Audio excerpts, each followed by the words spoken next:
Éxitos.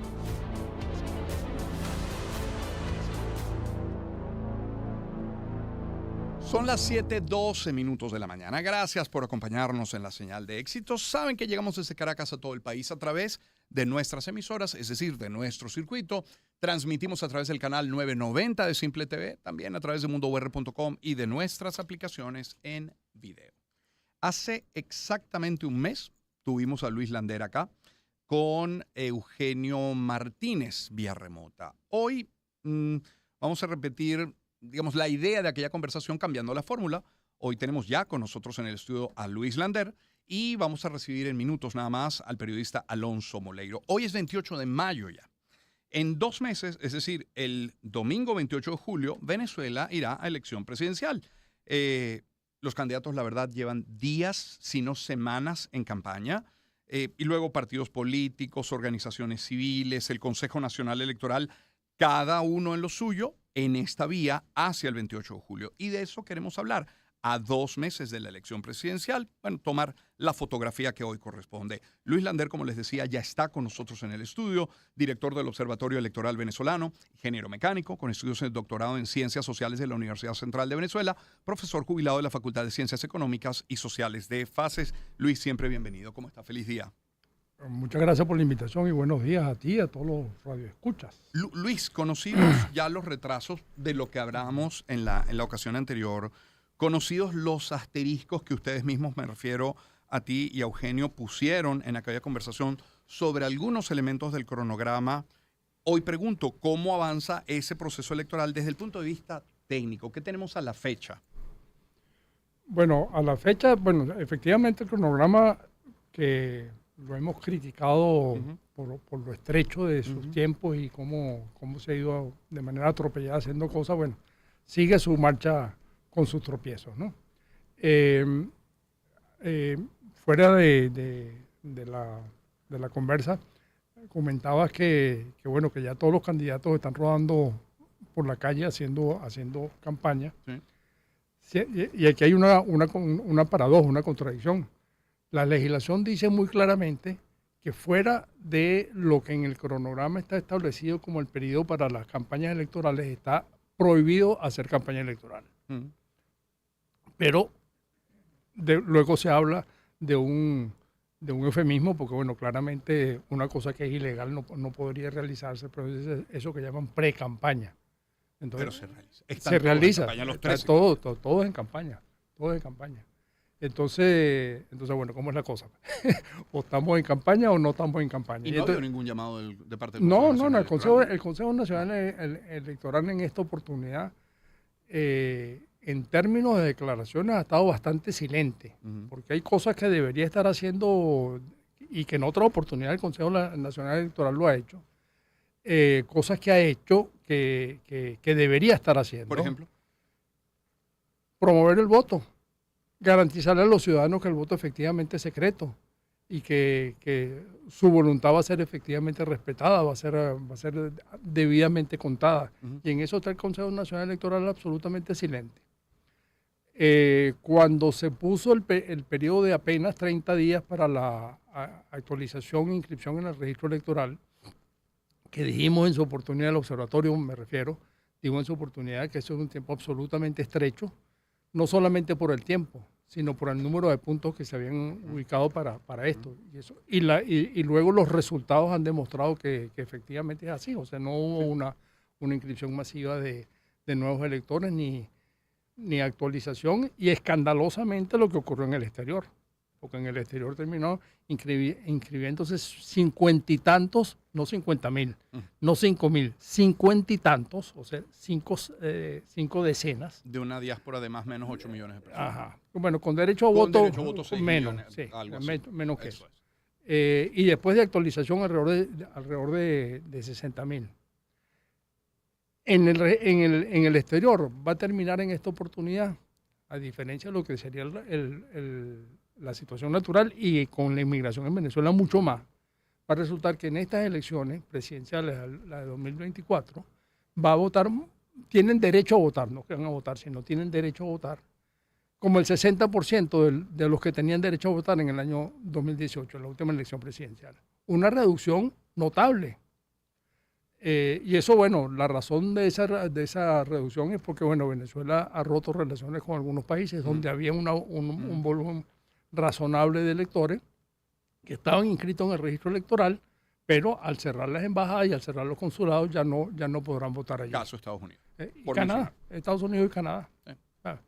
Entonces, bueno, de 107.000, 108.000 electores que estaban inscritos en el registro electoral para votar desde el exterior, ahora eso se redujo un poquito más de 60.000. Bueno, claramente esas son, por decirlo de alguna manera, malos comportamientos del Consejo Nacional Electoral, porque el Consejo Nacional Electoral, entre las funciones que la legislación y la Constitución le mandan, es que facilite la posibilidad de elegir, de ejercer el derecho al sufragio. Claro, que promueva. Que lo promueva. Porque de lo que se trata es promover un derecho ciudadano. No se trata no debería tratarse de que el Consejo Nacional se parcialice, por supuesto, por algunos de los candidatos, sino llamar a la gente a votar. Ahorita estamos, por ejemplo, con el Consejo Nacional Electoral, efectivamente hizo público el tarjetón. Bueno, ese tarjetón debería ser ampliamente difundido y promovido para que los ciudadanos tengan conciencia de él. Y no es el Consejo Nacional Electoral el que está haciendo el principal esfuerzo de esto. Recuerdo que siendo niño, Luis, mi papá y mi mamá llegaban a casa en cada elección presidencial, en tiempos de campaña, con un facsímil de un tarjetón.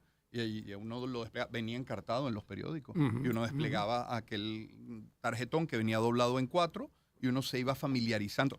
Y yo era un niño, no tenía posibilidades de votar. Yo el tarjetón lo he visto en redes sociales. Sí, por eso son otras organizaciones distintas al Consejo Nacional Electoral que están haciendo la promoción del tarjetón. Que está bien, pero el Consejo Nacional Electoral debería hacer un serio esfuerzo en eso.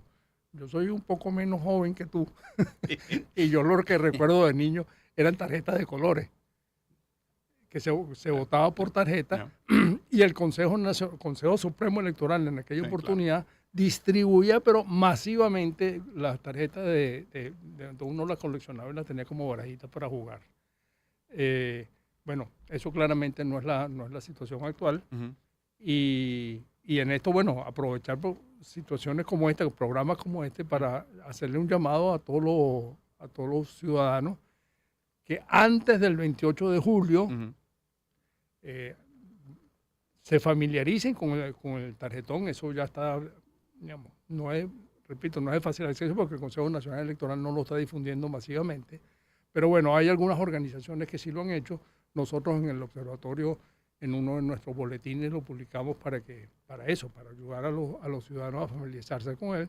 Y viene ahora el 16 de junio un simulacro, que en ese simulacro, bueno, el propósito de ese simulacro es familiarizarse con la máquina concreta, la máquina efectiva, para que bueno, podamos ver la máquina, ver cómo va a salir el tarjetón, cómo se manipula. Que se sepa, no va a haber modificaciones en la llamada herradura.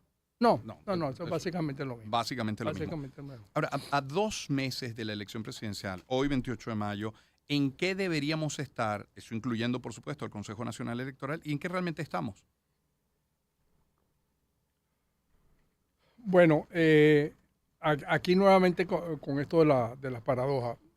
Obviamente deberíamos estar en una campaña electoral amplia, masiva, o sea, que efectivamente los ciudadanos los candidatos, puedan desplazarse libremente por todo el territorio del país, presentar sus opciones y que en definitiva podamos los ciudadanos familiarizarnos con qué es lo que proponen los candidatos. Claro. Y eso obviamente, por eso digo que es una situación paradójica, porque eso obviamente en un mes, que es lo que está establecido en el cronograma para la campaña electoral, que es el mes de julio, es muy poco tiempo para que efectivamente todos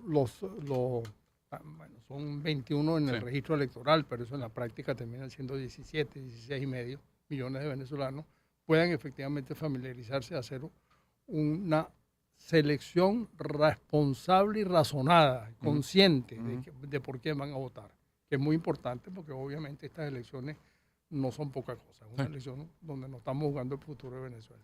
Es la voz de nuestro invitado en estudio, Luis Lander. Tenemos en la línea telefónica, ahora lo incorporamos en la conversación, al periodista Alonso Moleiro. Alonso, muy buen día, ¿cómo estás? ¿Cómo te va? ¿Cómo estás, Román? Saludos. Encantado de tenerte, igual. Igualmente. Mira, estamos hablando, y como hicimos ya hace un mes, estamos a 2 de la elección, y bueno, de lapsos atípicos, de postulaciones atípicas, de suspenso en la observación, que todavía ni siquiera la Unión Europea termina de decidir si viene o no al país, pero los candidatos, como bien dice Luis, están en campaña. ¿Cómo has visto, te pregunto, Alonso, estas primeras semanas de esa campaña, precampaña o como la querramos llamar? Bueno, ciertamente diría que es un marco un poco constreñido. Yo creo que el contexto político, la gravedad de lo que hemos vivido en estos años ameritaría un debate mucho más amplio. Un debate sin cortapisas, donde, digamos, el que argumente no tenga miedo de oír la opinión en contrario en un marco de pluralismo político.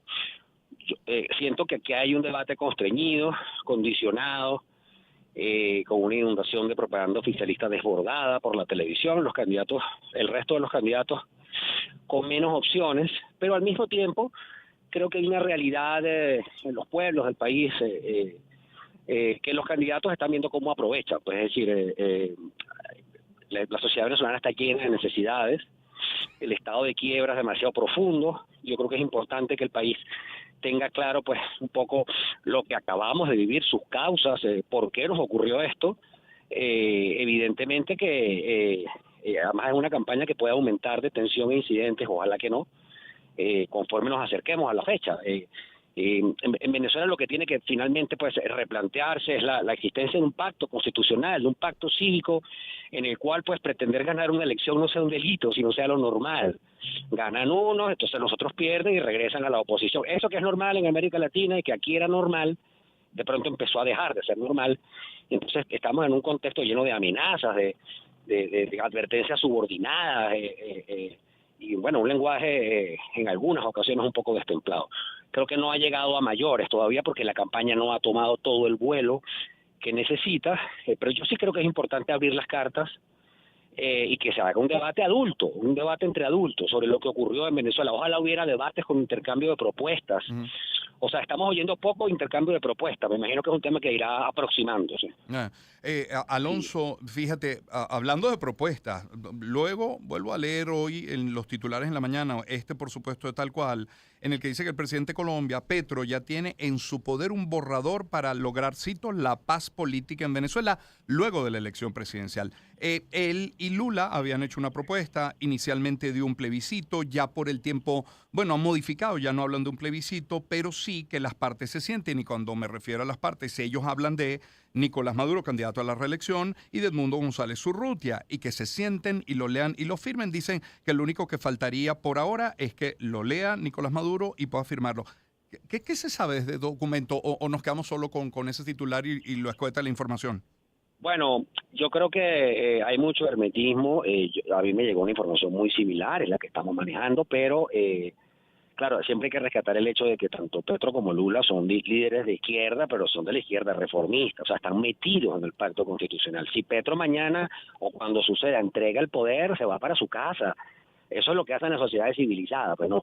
Y yo creo que Lula, que por cierto en muchos otros momentos históricos de crisis del chavismo le ha abierto puertas, el chavismo le ha hecho favores, le ha resuelto entuertos internacionales, ambos deben tener algún interés más que en que siga la revolución bolivariana o no, es que la vida en Venezuela se normalice, o sea, que agarre un mínimo de coherencia, que dejemos que este país abandone el estado de locura y pueda tener, digamos, una vida política relativamente estable, en la cual haya confianza en el resultado electoral y los ciudadanos aprendamos a atenernos a lo que las instituciones dicen y se acabe la zona de sospecha, o sea, se acabe la ruptura de la imposición revolucionaria, porque es que en realidad el problema es que hay una izquierda reformista y una izquierda revolucionaria, y que la izquierda revolucionaria vive del conflicto, es parte de su hábitat natural.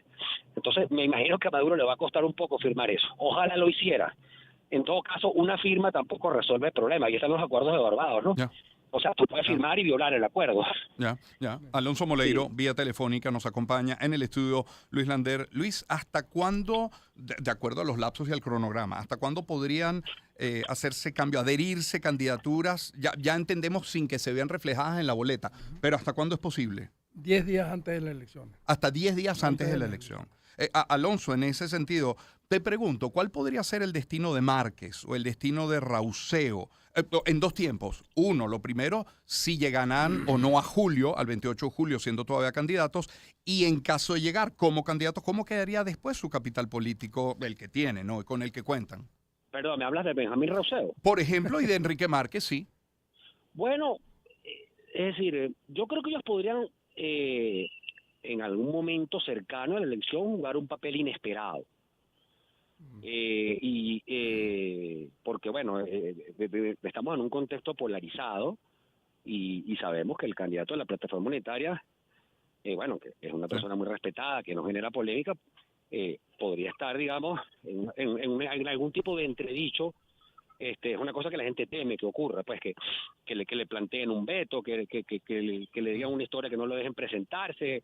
Es decir, circunstancias que ahorita no nos imaginamos. Yo siento que los candidatos minoritarios tienen un papel subordinado que jugar. La distancia entre ellos y los dos más importantes, que serían González Urrutia y Maduro, es muy amplia, pero como este es un evento donde hay una acumulación muy inusual de tensiones en el marco de una crisis de Estado, no tiene nada de raro que una sociedad buscando puntos de fuga, puntos de salida, una sociedad desesperada que de verdad quiere pues ejercer su derecho y de pronto corra por uno de estos candidatos y nos sorprenda. O sea, yo creo que, no digo que vaya a ocurrir, pero no tendría nada de raro. Ellos tienen un papel que jugar aquí. Está con nosotros en el estudio Luis Lander. ¿Ibas asintiendo, Luis, cuando escuchabas a Alonso? Sí, bueno, claramente todavía tenemos, digamos, en algunos momentos nos parece que es muy poco, 2 meses, pero en otros momentos nos parece que es una eternidad. Es verdad. Por supuesto que en estos 2 meses, y como ya mencioné, los candidatos pueden retirar su postulación y apoyar a otra postulación hasta 10 días antes de las elecciones.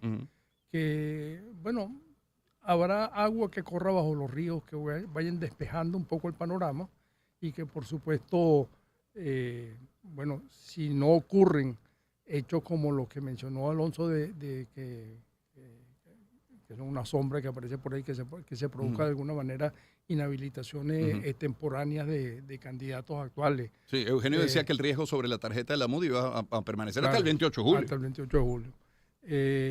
Digamos que no ocurra alguna cosa de este tipo, entonces, bueno, otros candidatos podrían valorar que bueno, que ya no tiene demasiado sentido la permanencia como candidatos. Van a seguir dando su cara en el tarjetón, pero ya los votos irían a otro candidato.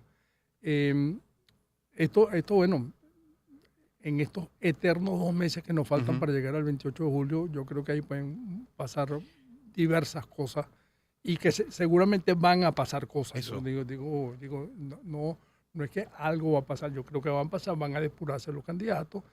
Esperemos que no se produzca una habilitación extemporánea de ningún candidato que permita que efectivamente digamos, los candidatos que están sean los que terminen estando y que aquellos que decidan retirarse sea por voluntad propia y no producto de decisiones indebidas, ¿no? Es la voz de Luis Lander en la línea telefónica Alonso Moleiro. Alonso, entre las cosas que pueden o deben pasar en estos 2 meses, te pregunto, ¿cuáles son esos acuerdos que deberían generarse antes del 28 de julio? No es porque después no haya. El acuerdo, el diálogo debería ser norma, debería ser lo lógico, es lo habitual en la inmensa mayoría de los países democráticos. Pero antes del 28 de julio, pregunto, por el propio 28 de julio, pero sobre todo por el 29 y luego por enero de 2025, ¿cuáles los acuerdos previos que entiendes fundamentales? No, bueno, en Venezuela debería haber un acuerdo para aceptar los resultados y un acuerdo de gobernabilidad que eran tan normales en este país hace unos cuantos años. Pues, es decir, con un lenguaje civilizado, decirle al candidato alterno sin insultarlo, al candidato opuesto, bueno, mira, vamos a llegar a unos puntos, o sea, para convivir en paz y respetar los resultados. El pacto de punto fijo, por supuesto que iba mucho más allá de eso, pero era un acuerdo de gobernabilidad, era un acuerdo para jugarle limpio a la nación. Eso que la literatura revolucionaria llama el acuerdo burgués. Bueno, necesitamos un acuerdo constitucional. O sea, y eso, ahora yo lo que pasa es que no lo veo muy probable. O sea, creo que más bien vamos a llegar a esa fecha en medio de acusaciones, de una zona en la cual sería muy fácil sentarse a dirimir las diferencias y las sospechas que pueda haber entre uno y otro bando. Me parece que además, en el caso de González Urrutia, es un candidato perfecto para esto, para galvanizar algún tipo, digamos, sobre todo cuando hablo de un acuerdo de gobernabilidad, es un acuerdo para no salir a perseguir a nadie, o sea, un acuerdo para no desestabilizar el cuadro político, procurar darle un respiro a la economía y generar una transición pacífica. Una transición pacífica si es que gana la oposición. Claro. Si gana Maduro, bueno, seguimos con Maduro. Pero, digamos, un adulto, un ciudadano adulto tiene que entender que en un tipo de cosas como esta, tú no vas nada más a ganar. O sea, tú o ganas o pierdes. Eso es lo normal en una justa. Algún día te puede tocar perder. Y la prueba de la madurez, incluso ideológica, pasa por eso, por entender que eso es parte de lo que es la vida. Pues yo recuerdo una vez, en el año 92, Henry Ramos Alud dio una entrevista en la cual decía, ADEP tiene que pasar a la oposición. Tenemos mucho rato en el gobierno, ya nos hace falta pasar a la oposición. Y mucha gente lo criticó en el partido por eso, pero eso era lo normal en una democracia. Creo que de eso se trata un poco, pues, que recuperemos la memoria democrática en el contacto cotidiano. Alonso, muchísimas gracias. Te están subiendo las pulsaciones. ¿Estás corriendo o estás caminando? Estaba terminando de entrar aquí con mi hija al colegio. Un abrazo. Feliz día para ti y para tu familia igual. Que estén muy bien, Alonso Moleiro. Igual, Luis, agradecerte de nuevo. Y ahora, a falta de 2 meses para la elección, que hayas estado acá con nosotros. Bueno, muchas gracias. Esperamos volvernos a ver cuando falte un mes. No, claro. Seguir retratando en este tiempo y ojalá antes conversar. Incluso Luis Landeres, director del Observatorio Electoral Venezolano, ingeniero mecánico, estudios en doctorado en Ciencias Sociales de la Universidad Central de Venezuela y profesor jubilado de la Facultad de Ciencias Económicas y Sociales. Y Alonso Moleiro, saben, periodista también. 7:34 minutos de la mañana. Permítame compartir algunos mensajes publicitarios. Pausa y regresaremos para hablar del calendario escolar que mucho depende. Este 2023-2024 de esa fecha de la elección presidencial del 28 de julio. ¿Cuándo